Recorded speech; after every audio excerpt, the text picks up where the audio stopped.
QC doon sa court, Oo, doon sa kaso. nakakagulat lang na ngayon po ay ilang buwan na po nating hindi nararamdaman ang dating speaker. Kayo po ngayon ay lumalabas. Kasabay po nitong sinasabi na ibinasura yung kaso laban sa kanya. Hindi ko po maintindihan, attorney, ano po ba yung particular at specific? Oo, yung punot dulo ng kaso. oo. Konting kwento nga, attorney Ade. Pakwento lang. Yung sa Quezon City po ba ito? Opo. Yun po ay nag-file sila ng civil case para daw sa bilyong pisong nawala sa sinasabi nilang flood control anomaly dyan sa Quezon City. Pero yun po ay binasura ng korte kailan lamang at ngayon po ang estado nun ay dismissed ang status. Oo. So 1 billion po. Paano po yung kahit hindi naman po yung talagang nitty-gritty nung kaso, 1 billion dahil saan po? Dahil daw po sa flood control projects dyan na sinimulan ng isang kongresista sa Quezon City, supposedly na kinuha sa budget ng ating gobyerno nasyonal. Pero hindi ito umusad at hindi ito umulad, parang pinabayaan lang, parang ang nangyari ay politicized, parang ginamit yung ating ilang mga kababayan para magkaroon ng political statement. Yung isang grupo na kalaban ng isang kongresista din dyan sa Quezon City. Alright. Kaya ang status ngayon ay dismissed po. Opo. So, ibig po ba sabihin niyan, attorney, partner, absuelto na yung dating speaker doon sa mga sinasabing mga kaso niya? Hindi po yan sa pangkalahatan. Ang kasong iyan po ay patungkol nga daw po sa sinasabing anomalous flood control project sa Quezon City. Isa yan sa mga inaatupag ng ating legal team na mga kaso na nakaamba kay dating speaker. But so far, meron pang ibang kaso na yun naman sa mga balita na naririnig natin ay inahanda laban kay dating Speaker Romualdez, lalo ng Office of the Ombudsman po. So yun po ay hindi pa, so far, as of this time, ay hindi pa sinasapina yung dating speaker tungkol sa kaso sa Ombudsman. Opo. Opo. Attorney, isa pa po, bukod dito, dahil nga na-set aside na to, yung 1 billion 1 na billion. civil case, tama po si attorney, na hindi naman ibig sabihin ito, it encompasses, Oo, di ba, lahat ng mga oo. issues and all. Pero, bunta po tayo muna doon sa development sa Office of the Ombudsman. Ang sinasabi po, recently, Attorney Ade, na gagawing witness si former Secretary Manny Bonoan laban po dito sa flood control. Ano po ang reaksyon ng kampo ng dating speaker pagdating po dito, attorney? Ayun po ay nakakaalarma sa ganang amin po. Nakakagulat iyan kasi hindi naman po binabanggit ni dating Secretary Manny Bonoan ang pangalan ni dating Speaker Romualdez sa kanyang mga interview or even formal testimony sa Senate Blue Ribbon Committee or even sa Independent Commission on Infrastructure. Parang parang kabuti na bigla na lang lumabas ito dahil siya ngayon ay under hospital arrest because of his pending cases for plunder before the Sandigan Bayan. So parang biglang lumabas ito all of a sudden at ngayon ay ayun na nga, ang sinasabi ng Office of the Ombudsman ay siya ay gagamiting state witness against the former speaker.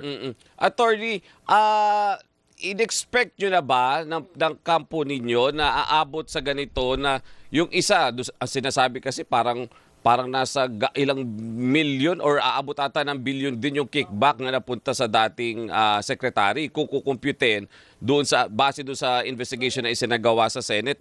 In-expect nyo na ba or may specific ba na instance na from the very beginning na maumpisahan itong investigation, even from the statement ng dating secretary na ini-implicate talaga or kahit man lang napahapyawan yung pangalan ng former speaker? Oo. Hindi po talaga, never, kasi hindi namin inaasahan talaga ito dahil I can say, plainly say, na wala pong ugnayan si Speaker, tsaka si dating Speaker, tsaka former Secretary Bonoan, no, whether on a personal basis or directly or indirectly through their offices, hindi po sila nag-usap tungkol sa flood control programs, no?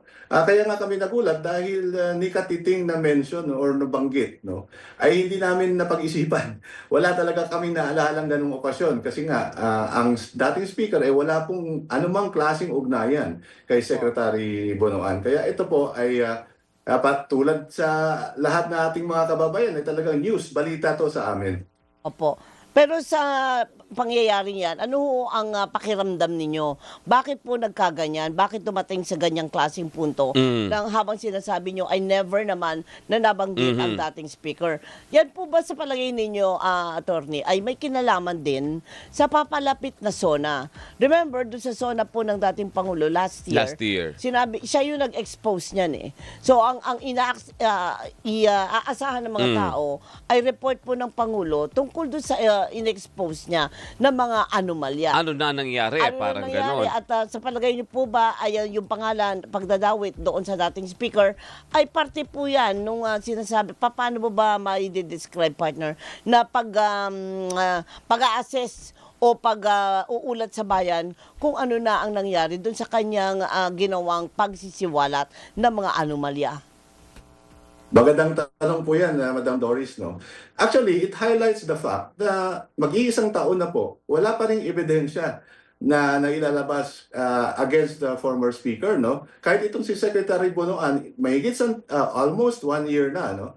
Since that speech was delivered in the SONA, ay hindi pa niya sinasabi in whether written or oral, wala siyang sinasabi na may kaugnayan siya or may transaction siya kay former Speaker Martin Romualdez. Kaya nga nakakagulat na more than several months after the initial o yung unang SONA tungkol dito ay wala pa rin pong mga ebidensya na nakakalap. Kaya nga po siguro talagang nagkukumahog na yung prosecution na magkaroon ng state witness, no? Kasi po pag inisip po natin, no, ang state witness ibig sabihin po ay siya yung taong magpapatunay ng mga supposed criminal acts kasi ibang ebidensya, di ba? Ibig sabihin kung ibang ebidensya lang, kung ano man 'yon ay hindi po may uugnay yung ibang tao. Kailangan ng tinatawag nilang state witness. Opo, Kaya nakapagtataka na ngayon na ang dating secretary ay nasa hospital arrest, no? More than 80 years of age. At ngayon ay nakikipag-usap sa ombudsman, hindi natin alam kung anong nangyayari doon. Pero kaduda po yan kasi nga siya ay nasa panganib na makulong habang siya ay nabubuhay pa dito sa mundo. Attorney, paano po tinitingnan ng kampo ninyo, ng kampo ng dating speaker, itong mga state witness na napipili ng DOJ, ng Office of the Ombudsman? Kasi ang sinasabi, ang tataas na mga posisyon ng mga ito, malamang sa malamang, kung totoo man, ay kabilang talaga sila doon sa kukumpas. Pero ang nangyayari, dahil mag-state witness na lang ako para hindi ako makasuhan. Para maabsuelto. Maabsuelto ako. Oo. So baka ang sinasabi ng iba, ang observation is, so kung gagawa ka ng kalokohan, kapag na-discovery ka, mag-state witness ka na lang. Correct. Yun na nga po kasi si dating speaker po nakapakalayo po sa proseso ng procurement itong flood control, no? Ika nga ang sentro ng anomalya doon mismo sa DPWH, di ba? Yun na yung sinabi ng mga tinatawag nilang casino boys, di ba? Nung nakita, natuklasan ng limpak-limpak na salapi sa kanilang mga mesa doon sa mga larawan. Wala po tayong kinalalaman doon. In fact, lahat yan, yung prosesong iyan, ang pag-allocate ng pera, pag-identify ng project, pag-bidding niyan, no, at pagbayad niyan, bidding and disbursement, no, hindi ka man lang nag-inspect, ghost pala, wala pa lang tumayong flood control.